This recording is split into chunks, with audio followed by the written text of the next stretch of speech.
am Dr. Thenaruvi, Assistant Professor from the Department of Anatomy with over 5 years of experience. My primary academic interest is on embryology, medical education, dissection-based learning and research. I am expertise in cadaveric dissection. With that, I connect anatomical knowledge with clinical relevance to create engaging learning experience. With this brief intro, I'll start with today's session, that is on anatomical compartments of the lateral cranial region. The learning objectives for today's session will be, at the end of the session, the participants should be able to mention the boundaries and contents of the infratemporal fossa, the boundaries and contents of the temporal fossa, and mention the muscles of mastication with its attachment, nerve supply and action. Now this anatomical compartment of the lateral cranial region includes two main fossas. One is the infratemporal fossa, the other one is the temporal fossa. To start off with the infratemporal fossa, it is situated beneath the base of the skull, or in other words we can say it is situated beneath the middle cranial fossa, and it intervenes between the pharynx and the ramus of the mandible. Now coming to the boundaries of the infratemporal fossa, as you can see this picture, here you can see mandible and the lateral view of the skull. Here the ramus of the mandible is removed in order to visualize the infratemporal fossa clearly. Posteriorly, it is bounded by the styloid process of the temporal bone. Now medially, it is bounded by the lateral pterygoid plate, which is a part of the sphenoid bone, and laterally it is bounded by the ramus of the mandible. Superiorly, it is bounded by the greater wing of sphenoid, and inferiorly, the infratemporal fossa is open and it is continuous with the tissue spaces of the pharynx. Now coming to the communication of the infratemporal fossa, infratemporal fossa communicates with the temporal fossa above through a gap below the zygomatic arch, and it communicates with the pterygopalatine fossa via fissure called as pterygomaxillary fissure. In this picture you can see the green arrow marks the pterygomaxillary fissure, and it communicates with the orbit via the inferior orbital fissure, and it communicates with the middle cranial fossa by the foramen ovale and foramen spinosum.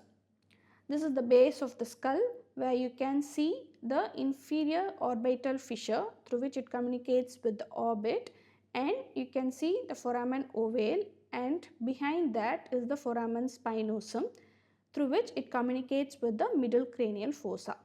Now moving on to the contents of the infratemporal fossa, first we'll start off with the muscles. They are the medial pterygoid muscle, the lateral pterygoid muscle, as well as the lower part of the temporalis muscle. Then we have the maxillary artery and its branches, then the mandibular nerve and its branches, a chorda tympani nerve which is a branch of the facial nerve, and finally the otic ganglia and its connections. Now we can see this picture where there are two heads of the lateral pterygoid muscle, and you can see the superficial and deep part of the medial pterygoid muscle. So this is a medial view of the inferior temporal fossa, where you can see the mandibular nerve, a branch from the trigeminal nerve, and it is the largest branch, and you can see the otic ganglia, the rounded structure is the otic ganglia, and the chorda tympani nerve, again a branch from the facial nerve. You can also see the maxillary artery, which is a terminal branch of the external carotid artery. Now moving on to the temporal fossa. Temporal fossa is present on either side of the skull. It is a slight depression which is present between the superior temporal line above and the zygomatic arch below. The boundaries of the temporal fossa will be the superior and the posterior boundary is formed by the superior temporal line. Inferiorly, it is formed by the zygomatic arch and as well as the infratemporal crest of the greater wing of sphenoid. Anteriorly, it is formed by the frontal process of the zygomatic bone. So in this picture you can see this is the lateral view of the skull. In other words, you can call it as norma lateralis view. You can see different shades of the skull.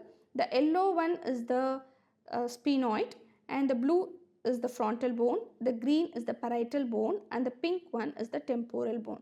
The meeting point of all this bone is called as pterion, which has a clinical importance. Underneath the pterion is the middle meningeal vessel.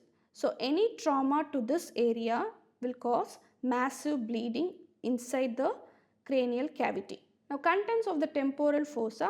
Temporal fossa contains the temporalis muscle and its covering fascia on its floor, then the deep temporal nerves and vessels, the auriculotemporal nerve and the superficial temporal vessels. Now, in this picture you can see a fan shaped muscle which is present on the floor of the temporal fossa is the temporalis muscle, and the fascia covering that is the temporalis fascia. The next image we can see the deep temporal nerve and the auriculotemporal nerve. To the picture over the right you can see the superficial temporal vessels. Again, the superficial temporal artery is a terminal branch from the external carotid artery. Now moving on to the muscles of mastication, the muscle that helps you to chew. So they can be classified into principal muscles and accessory muscles. The principal muscles includes the temporalis, masseter, medial pterygoid and lateral pterygoid. The accessory muscles includes digastric muscle, buccinator, mylohyoid and geniohyoid. Starting off with masseter, masseter is a quadrilateral muscle. It has got a superficial and deep part. It takes its origin from the zygomatic arch, the outer and the inner lip of the zygomatic arch and the adjoining part of the zygomatic process of maxilla. Then it gets inserted into the lateral surface of the ramus of the mandible and the coronoid process of the mandible. In this picture you can see the quadrilateral muscle pointed as masseter. The next muscle is the temporalis. It is a fan shaped muscle taking its origin from the superior temporal line as well as from the deep part of the temporalis fascia. Because of that, it resembles to be a bipinnate muscle.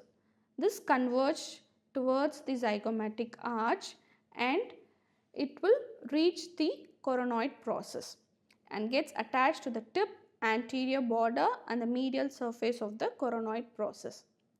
The anterior border of the ramus of the mandible also gives attachment to the temporalis muscle. As you can see this picture, this is the lateral view of the skull as well as the image shows the temporalis muscle with the covering fascia.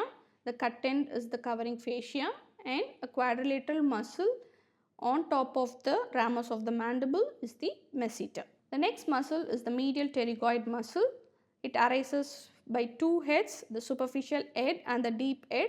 The superficial head takes its origin from the tuberosity of the maxilla, the pyramidal process of the palatine bone. The deep head arises from the medial surface of the lateral pterygoid plate. These two heads joins together and gets inserted at the medial surface of the ramus of the mandible and along with that near the angle of the mandible. The picture shows the two heads of the medial pterygoid, both the superficial and the deep head. This is from the medial view of the mandible where you can see the attachment of the medial pterygoid muscle. Coming to the lateral pterygoid has got two heads, the upper head and the lower head. The upper head arises from the infratemporal surface of the greater wing of sphenoid. The lower head arises from the lateral surface of the lateral pterygoid plate. Both heads joined together moves backwards and gets attached to the pterygoid fovea, a part of the mandible, and partly into the capsule of the articular disc of temporomandibular joint. The temporomandibular joint is formed by the temporal bone and the mandible. Relations of lateral pterygoid. Superficial to the lateral pterygoid are the masseter, then the ramus of the mandible, the tendon of the temporalis, the superficial head of medial pterygoid and the maxillary artery. The deeper relations of the lateral pterygoid includes the mandibular nerve, the middle meningeal artery, the sphenomandibular ligament and the deep head of medial pterygoid. Now in this picture you can see nerves and vessels lying superficial to the lateral pterygoid. Now the structure which emerged from the upper part of lateral pterygoid includes the deep temporal nerves along with its artery, the deep temporal artery, the mesenteric nerve. Now structures emerging from the lower border of lateral pterygoid includes the middle meningeal artery, the inferior alveolar artery and the inferior alveolar nerve, and the lingual nerve. Structures passing between the two heads of lateral pterygoid includes the maxillary artery and the buccal nerve. Now coming to the actions of muscles of mastication, the four major actions of muscles of mastication includes elevation, depression, protrusion and retrusion. Elevation is caused by temporalis, medial pterygoid and masseter. Elevation is caused by these three muscles. Depression is caused by lateral pterygoid. Protrusion of the mandible is caused by medial pterygoid and lateral pterygoid. Retrusion is caused by temporalis. Out of all these muscles, lateral pterygoid is the key muscle of the infratemporal region. Nerve supply of all the muscles of mastication includes the anterior division of mandibular nerve, which is a branch of trigeminal. All this emerge as a branches except for one muscle, that is medial pterygoid, where its branch emerged directly from the trunk of the mandibular nerve. In this picture, you can see the two roots of the mandibular nerve, the sensory as well as the motor root, and the structures emerging from this mandibular nerve, the branches that are emerging from the mandibular nerve. With this, we come to the end of this session. I hope you understood the temporal and the infratemporal region. Hope to meet you soon in the next session.